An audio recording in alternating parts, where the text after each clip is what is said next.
leading figures in the US anti-war movement. He's the coordinator of the United National Anti-War Coalition in the United States. His name is Joe Lombardo. Give him a big round of applause. Thank you all, and greetings from the United States, and from the United National Anti-War Coalition, and from the US anti-war movement. You know, 2 years ago, NATO met in Chicago in the United States for their summit. And I think they made a mistake. I think they're right. At first they said we would have no demonstrations. Demonstrations were banned in Chicago. There would be no demonstrations against NATO. We organized together, we had protests, we went to city council meetings, unions came out, others came out, and eventually we got the right to have a demonstration. And it started building very, very big. Unions came out, the community, the black community came out, and they started understanding they made a mistake. So the NATO summit in Chicago, which was supposed to be a week long, and it was supposed to be accompanied by a summit of the G8 nations, they moved the summit from the G8 nations out of Chicago to Camp David, a place where nobody could get to. And they lowered the number of days for the NATO summit to 2.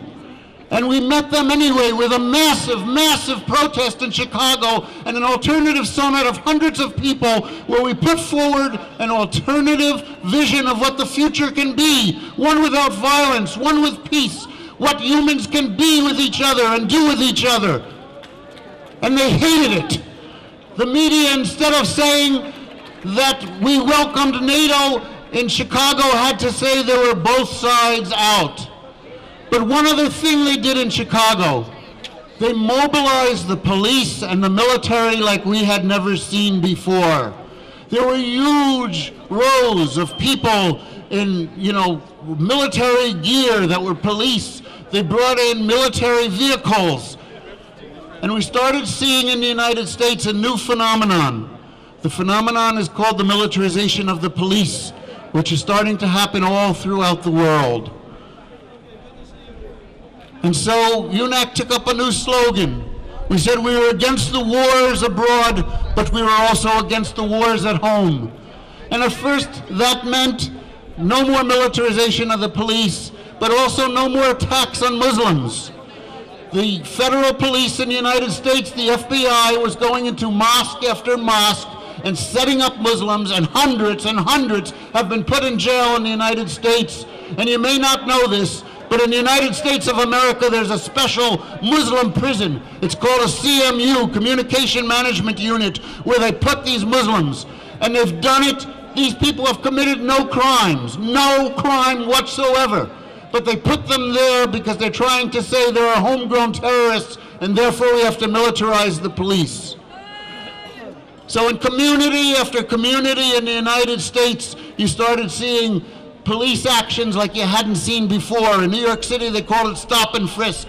Any person with black or brown skin was stopped and searched and put in jail.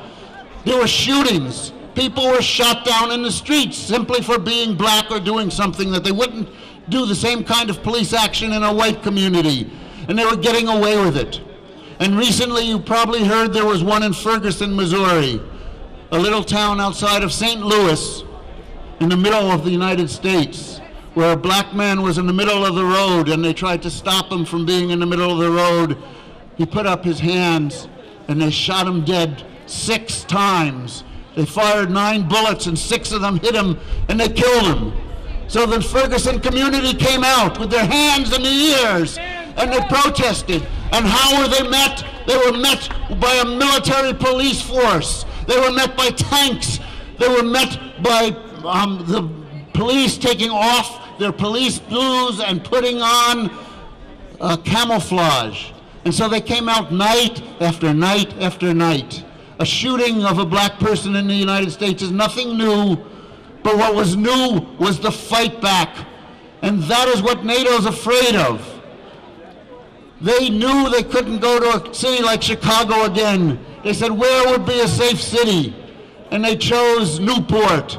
And you told them, it's not a safe city. Wherever they go, they will be protested, there will people out in the streets, and we will not stop until we end NATO and end all wars. Thank you very much.